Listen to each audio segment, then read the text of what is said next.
It's a dirty job. But somebody's got to do it.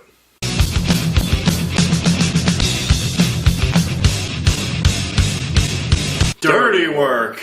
Okay, so Dirty Work was a movie made back, I believe, in the 90s. Late 90s. Yeah, late 90s, directed by Bob Saget. That's right. His only directorial debut. Wait, that's his only movie? Oh, feature-length movie. It stars Norm Macdonald as, what was his name? Mitch. As Mitch, and... The King of Revenge. Yeah, the King of Revenge, and basically the whole plot is that Mitch has had this philosophy in his life. If you've been messed with, you gotta get him right back. And How do you do it? You gotta get him back in a very harmful way, almost. Not very harmful, but just get him back so they won't mess with you again. His best friend's dad has been diagnosed or has like a heart bypass something wrong with his heart. Yeah, something wrong with his heart, and he has to get, him and his pal have to get $50,000, which that would never happen. No, especially... Since Chevy Chase is the doctor. Him and his pal do all these odd jobs until they figure out, after doing a prank on a movie theater manager, take what he's good at and basically apply it to a job, and he calls his business Dirty Work. It has been a long time since I've done a classic review. It's the first time I've done a classic review and a collaboration. Mm-hmm. Now, Alex here has been trying to get me to watch this movie so many times, and he finally got me to watch it. Now, I'm not going to say I hated it. I'm not going to say I loved it, but you know what? It was okay. Enjoyable? It was enjoyable, yes, for what it was. It was enjoyable for what it was. It's a cult classic, so you can't go wrong. Yeah, true, and it was Bob Saget's...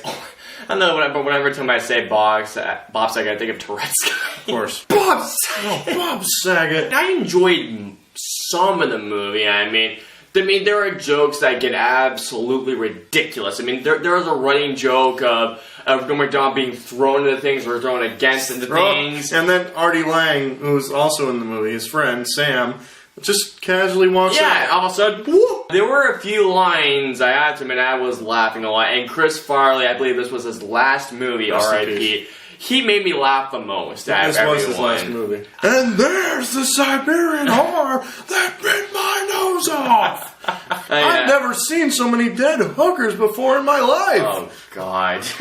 That acting was so atrocious, you have to admit. For what it was, it is Norm Macdonald. I mean, if it's supposed to, if they were supposed to go for the "it's so bad, it's good" look, I guess they accomplished it. But there were times when even when they tried to do that, I could tell there were definitely times they were trying to be actually serious about, but actually take it seriously. I got when they tried to do that, and I was like, if it's supposed to be bad, at least act corny, okay? Right. And they do that for some parts, but then most parts they try to act serious. I didn't feel it. I will definitely say there were points where I did laugh. There were some points where I was just like, what? And Chevy Chase, oh my God. Honestly, I think that guy needs to give up already. You were great on SNL for the one season that you were on, but honestly now these days, I think honestly you should just throw in the towel and just retain what you have as a comic. Just like any boxer, they know when to retire. They know when to throw in the towel. But also, like any good boxer, you gotta have one more round.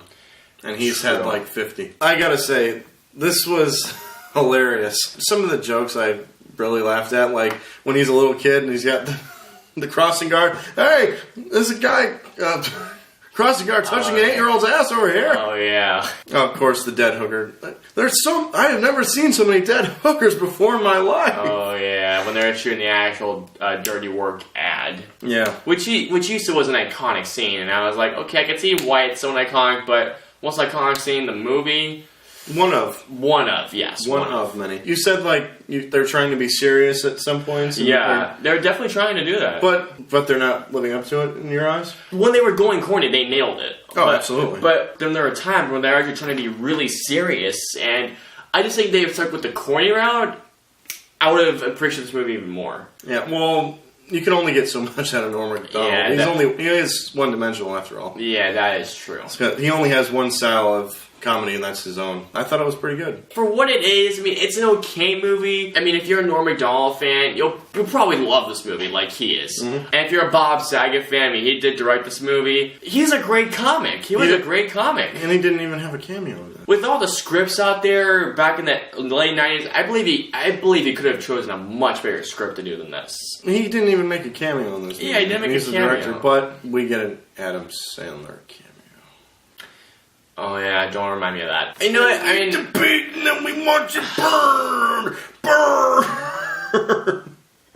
that reminded me so much of Little Nicky. I don't know why. I'm gonna give this a 2.5 out of 5. Yeah, 2.5. Okay. I mean, it was enjoyable. I thought it was a very good movie. Obviously, it's not an Oscar contender. No. I don't even know if this was even nominated for the Razzies. I'm gonna give it 3.5. 3. Wow. Out of 5. Alright guys, so that was our classic review for Dirty Cult Work. classic. Hope you guys enjoyed it. Comment down below what your favorite cult classic movie is. And until next review, we'll see you guys next time. Stay dirty, my friends.